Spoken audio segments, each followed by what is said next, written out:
कांग्रेस के वरिष्ठ नेता अधीर रंजन चौधरी की सुप्रीम कोर्ट में एसआईआर को लेकर के याचिका दायर की गई है। बताएं आपको कि दायर याचिका पर सुप्रीम कोर्ट में अहम सुनवाई होगी। कोर्ट ने इलेक्शन कमीशन से एसआईआर से जुड़े मामले की निपटारे की जानकारी मांगी है। पश्चिम बंगाल में एसआईआर के दौरान वोटर लिस्ट हटाने का मामला, इलेक्शन कमीशन ट्रिब्यूनल के कामकाज की समीक्षा करेगा।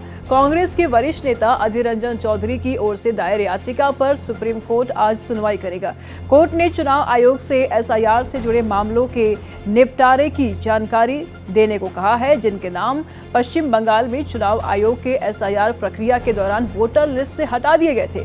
मामले की सुनवाई के कोर्ट ने साफ कर दिया है कि जो ट्रिब्यूनल उसके आदेश पर बनाए गए थे, अब उनके कामकाज पर नजर डालने का समय आ गया है।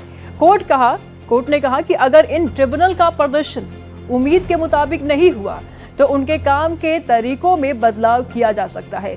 सुनवाई के दौरान कोर्ट ने कहा कि काफी समय बीत चुका है, इसलिए अब यह देखना जरूरी है कि अभी तक कितने मामलों का निपटारा हुआ है। तमाम जानकारी के लिए हमारे सहयोगी अधीर रंजन इस वक्त हमारे साथ, माफ कीजिएगा, गोपाल कृष्ण इस वक्त हमारे साथ बने हुए हैं। अधीर रंजन की याचिकाओं में क्या कुछ बातें हैं और क्या कुछ कोर्ट की तरफ से निर्देश आ सकते हैं? गोपाल कृष्ण जी बिल्कुल निशु, अधीर रंजन चौधरी ने सुप्रीम कोर्ट में याचिका दायर की और कहा कि जब एसआईआर हो रहा था उस दौरान बहुत सारे लोगों के नाम वोटर लिस्ट से हटा दिया गया और उसके बाद उनके जो सरकारी जो सुविधाएं मिलती थी, मसलन की राशन और बाकी चीजें, उसे बंद कर दिया गया है। लिहाजा सुप्रीम कोर्ट इस मामले में सुनवाई करे, जिसके बाद सुप्रीम कोर्ट ने पिछली सुनवाई के दौरान पश्चिम बंगाल सरकार, चुनाव आयोग और केंद्र सरकार को नोटिस जारी कर जवाब मांगा था और कोर्ट ने कहा था कि हमने इस ट्रिब्यूनल का गठन किया है कि जो शिकायत है उसे दूर करने के लिए अब समय आ गया है कि यह देखने का कि ट्रिब्यूनल ने अभी तक इस मामले में कितने मामलों का निपटारा किया है, कितने मामले में क्या कुछ जो है ट्रिब्यूनल का फैसला रहा है, उसको देखने का समय आ गया है। कोर्ट ने यह भी संकेत दिया है कि अगर सुप्रीम कोर्ट के उम्मीद के मुताबिक जो है ट्रिब्यूनल काम नहीं कर रहा और उसका प्रदर्शन अच्छा नहीं हुआ तो फिर दूसरा विकल्प सुप्रीम कोर्ट जो है वो आजमा सकता है। बिल्कुल गोपाल, इस बीच सवाल ये भी उठ रहा है, देखिए कोर्ट ने चुनाव आयोग से एसआईआर से जुड़े मामलों के निपटारे की जानकारी देने को कहा था। क्या